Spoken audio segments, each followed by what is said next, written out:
At Christmas time, when you're a single parent with 2 or 3 children perhaps, you've got no Christmas presents prepared for the big day. When someone comes knocking on your door and offers you that amount of money there for you to go and, meet that need, you're going to take it. A small time of happiness perhaps over the Christmas period with all the presents bought, but then 12 months of misery and problems.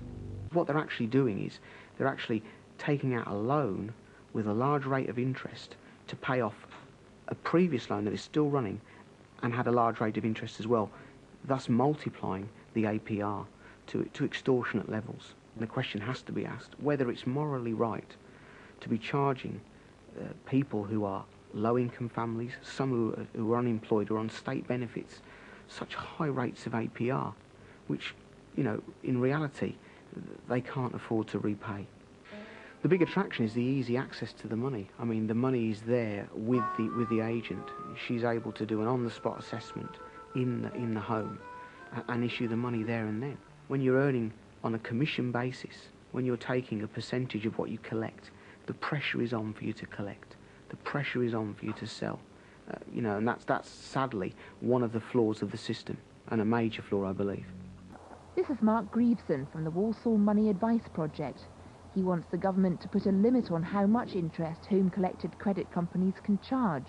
I find it abhorrent that these people can actually send out agents onto the doorstep offering them loans at extremely high rates of interest. That will tie them in to a lending relationship with that agent for perhaps many years. If the government don't intervene, and let's face it, no one else is going to intervene, then these companies are going to continue to make money out of people who are the least able to afford the everyday necessities of life.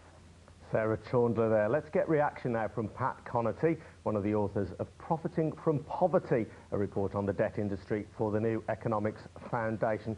Pat, surely as consumers we have free choice as to whether we take out loans or take out credit cards. Well, that's true for about 75% of the population, but for the bottom 25%, there's very little choice, in fact, and the rates of interest we found in our report started at 160% APR and went up to almost 2,000%. This was legal credit to some of the poorest households in the country, both in work and out of work. When you say that bottom 25% of income earners don't have a choice, surely they do. Nobody forces them to sign up with a doorstep lender.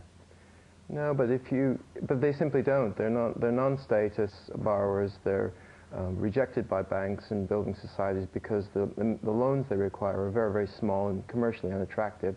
And sometimes people have had problems with credit in the past, and their credit record isn't, up to what the standard the banks and building societies look for. So they don't have a choice, and they have to pay through the nose for credit. We've got Mark Greveson here from the Walsall Money Advice Project. We heard from you in the film calling for government legislation, yes. Mark. Isn't the reality, though, that if there was some kind of cap on the amount of money that can be lent, that lenders would simply withdraw from the market and the people who can't normally get access to credit simply wouldn't get it at all? No, I don't agree. I feel that the amounts of charges that are being placed on these low-income families are excessively high. And what you'll see if you Why can't they just say no then? They can't say no because they're coming under pressure, and they're brought under pressure by their life circumstances. An analogy for that would be, and I think a lot of viewers will have been in this situation, as I myself have been. You're in a car, you're travelling up the motorway with children, your children are screaming and demanding a drink. You pull over into a service station, you have to buy a can of Coke for nearly £1. Now, we all know that the normal price for a can of Coke is 50p, but you're forced into buying that can of Coke for that price. It's very, very similar to this doorstep lending that's going on in our communities. People are under pressure because their families need items. Children need school uniforms. Children need some sort of present at Christmas. When you're a lender and you're actually going out to someone and saying, I've got the money, I can provide you with what you need, maybe a week before the new school term starts, most of the people I deal with will actually, unfortunately, be tempted to take hold of that money. They'll grasp for it to meet their needs. I should point out that John Lamedy, he's the director of the Consumer Credit Association, which represents many of the doorstep lending companies, was invited onto the programme. He did agree. Unfortunately, he then pulled out. But Pat Connaughty, I want to put a point to you. Surely the amount of consumer credit that we have in the economy is a good thing. It keeps the economy afloat at a time when it otherwise might struggle. Yeah, it's a good thing as long as the credit is in control and you're managing it. But we find in our study that a lot of the people who were lent money, they had debt problems and they were lent money over and over again, and the debt problems expanded from a few £100 to several £1,000s. So irresponsible lending is a very dangerous thing. What about irresponsible borrowing? Don't we have to treat people as adults, capable of making their own decisions? I think when people get into difficulty financially, they need advice. They need professional advice and assistance to help them get out of their difficulty. They don't need credit. It's like putting sort of petrol on fire. It just makes the problem explosively worse. Okay, Pat Connaughty, thank you very much indeed, and thank you also to Mark Greveson from Walsall Money Advice Project. Thank you for that. I wonder, are you struggling to repay your loans? Do you think there should be tougher laws on lending, as has been suggested? Maybe a maximum interest rate? Or is it up to individuals how much they borrow? Text us on 07764 630 630. Tell us who you are and where you're from. Advisors joins us now. Very good morning to you, Mark. Hello. Now, is John's story an unusual one? And I think I know the answer to this. No, it's not, I'm afraid. It's not an unusual story. The predatory type of lending that we're getting now in the West Midlands with home-collected credit companies is just rising to massive proportions. So what tactics do these companies use?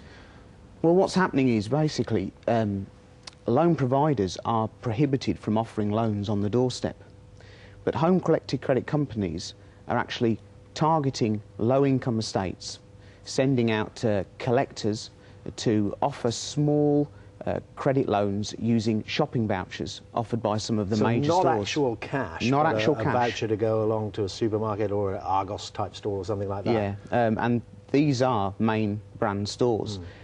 They may also be offering small items, irons, towels, from the back of an estate car or a van.